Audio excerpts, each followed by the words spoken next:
Just got a brand new scooter? These are the first 5 things you might want to consider doing before anything else.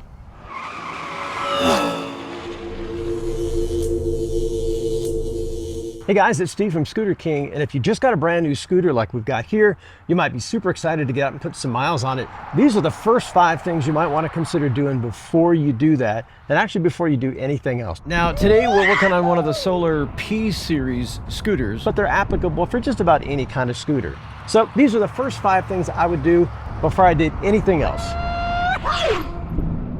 If you have a scooter that uses the folding handlebar design, and a lot of them do, all the Solar P series scooters do, Roadrunners, Nan Robots, a lot of them use this design. Inside here is a really tiny screw that adjusts the tension of the handlebars themselves. Undo this screw and take it completely out and get some Loctite blue formula. It's confusing because both the permanent red formula and the semi-permanent blue formula come in a red too, but get the blue formula and apply some of that to the threads of that little screw. Coat it all the way through, do it for both sides, and then reinsert the screws and let them cure completely overnight before you do anything else to them. It has to cure inside the threads so that you actually have some friction on the threads themselves. Once it's cured overnight, you can make adjustments to the screw. When the screw's turned all the way in or clockwise, that's the loosest the handlebars will be. As you turn it counterclockwise, the handlebars will get more and more firm until you can't close them completely. So once you've made your final adjustments and you close up the handlebars, everything stays put because of that Loctite, and it'll be nice and firm with no movement. And while you're at it, go through all the bolts on the scooter. Whatever scooter you have, if you go through each one of the deck bolts, each one of the friction bolts on both the tailpiece, everything on the stem, all your associated hardware, all the braking hardware, anything that has a bolt to it, Loctite is a real lifesaver here, as it will keep these from backing out when you're on super bumpy terrain or off-road. Loctite really is a scooter enthusiast's best friend here. And the very next thing we're going to protect are the nut covers. These things are expensive for one, and I lost all 4 of mine within the first week of owning my scooter. So these are really frustrating because they're hard to find, they only fit specific scooters, and they come off really easily. So get yourself some spray glue. This is super easy to find. Walmart, Lowe's, Home Depot, any of these have them.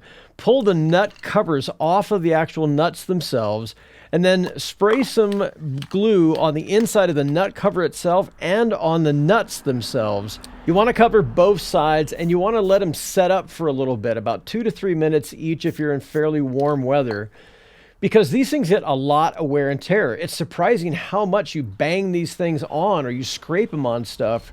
You know, if you're parking and you're locking your stuff up, you know, bike lockups and anything like that, curbs, street, sidewalks, all this stuff is super easy to bang against, and these come off almost immediately. So let them set up for a little bit, and then when they've set up, press them back into place, and then once they cure, they're really on there pretty well, and it takes a lot for them to come off. Gorilla Glue, Loctite, any spray will do.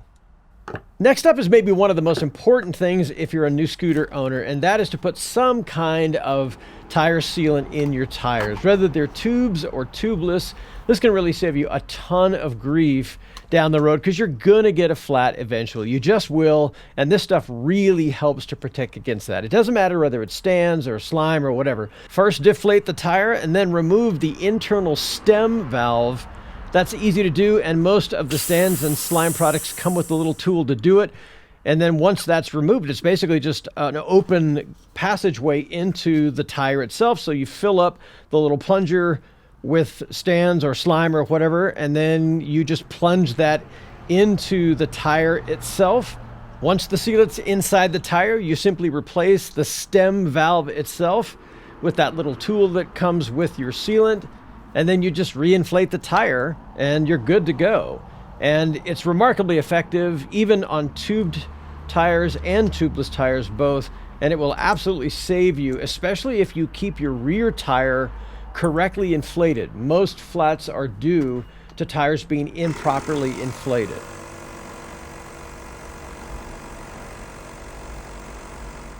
This next tip is for those of us that ride at night, and there are a lot of people that ride their scooters at night.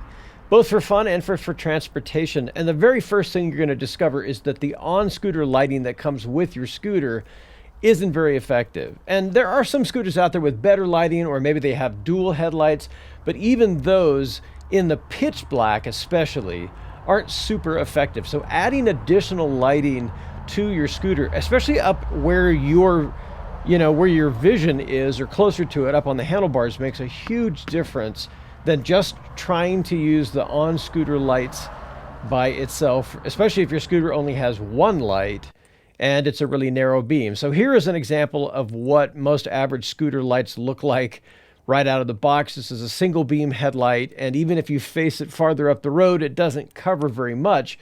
And this is what it looks like with the additional light on here. This particular light, I'll leave in the links below. It is literally like a car headlight. You can set it on wide beam, on narrow beam, or you can set it up in a variety of different configurations. But I think the best is probably using both at the same time. And you can see what a gigantic improvement this is, especially when you're out in pitch black. So this really just attaches to a little bracket system that goes in the center portion of your handlebars. It even works with handlebars that fold down like mine do. And it just sets these two little bracket positions up, and you get them in the ballpark, and then this slides in place in that little bracket on the light itself. The light is fully rechargeable, has a rechargeable lithium-ion battery built into it. And then it's got a couple of different settings. It's got a narrow beam, a wide beam. It's got a flashing mode. So during the daytime, for example, it's pretty much impossible to miss you, even in the daytime when this thing is flashing. And it is just a godsend when you're out riding at night. Super easy to remove when you need to recharge. You simply unscrew the little brackets under the light itself, and this thing slides out of its little channel. And then from there, you can recharge it and pop it back on when you need it. And it's pretty compact, super lightweight. It's got cooling fins in the back. And as you can see, especially using both lights, the one on the scooter, which is lower, and this one, which can be adjusted for its up or down pitch, creates really almost like a car headlight effect. This is really invaluable if you ride in the real world, if you ride at night, especially in really dark areas of town. This thing is just a lifesaver. And finally, this might seem like a luxury item or an add-on or an afterthought, but having a bag on your scooter turns out to be a pretty handy thing to have, especially for just everyday items you don't think about, like your car keys and your phone and a bottle of water and sunglasses and eye drops and a ton of other stuff, protein bars, whatever, that just fits on a bracket here. I'll leave this one in the links below as well so you can check it out. There's a ton of different kinds of bags and styles, both in sizes as well, but it's just got a little notch here. And the cool thing about this, aside from being super affordable, is it simply just pops on the front, clicks into place, and then from there you can get to everything inside the bag. It's remarkably large. You can easily fit like a large bottle of juice or water or even a beer or whatever in there.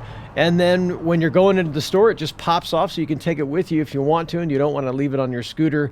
And it's something that I didn't really think that much about until I got it, and then I kind of found that I really couldn't live without it afterwards. And a bonus tip, if you ride in traffic a lot, and a lot of you will, really consider getting some mirrors. Mirrors are pretty indispensable, and there's a ton of different kinds. Some fit over the handlebars here, some fit on the end like these do, but they all go a long way in just making your ride a lot safer and a lot easier to tell like who's behind you, especially when you're in traffic. They make several different styles of mirrors, a lot attached to the handlebars themselves, either in the middle or slightly off to the left or right, but these ones actually just attach to a post that slides inside your handlebars, and they attach to the end of them. So this is a real firm connection, and it puts the mirrors way out to the left or right where you need them the most. The ones that are right in the center of your handlebars and that kind of stretch out to the left or right are a little harder to use because you have to see around yourself.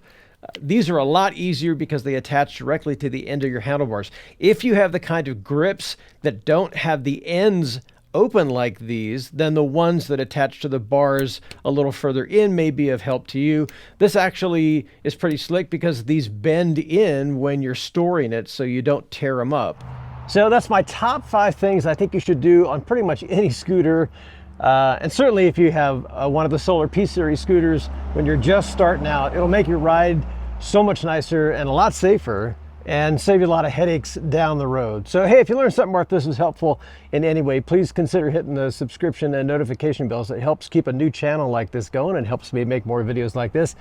Ride safe, have fun. We'll catch you guys in the next video.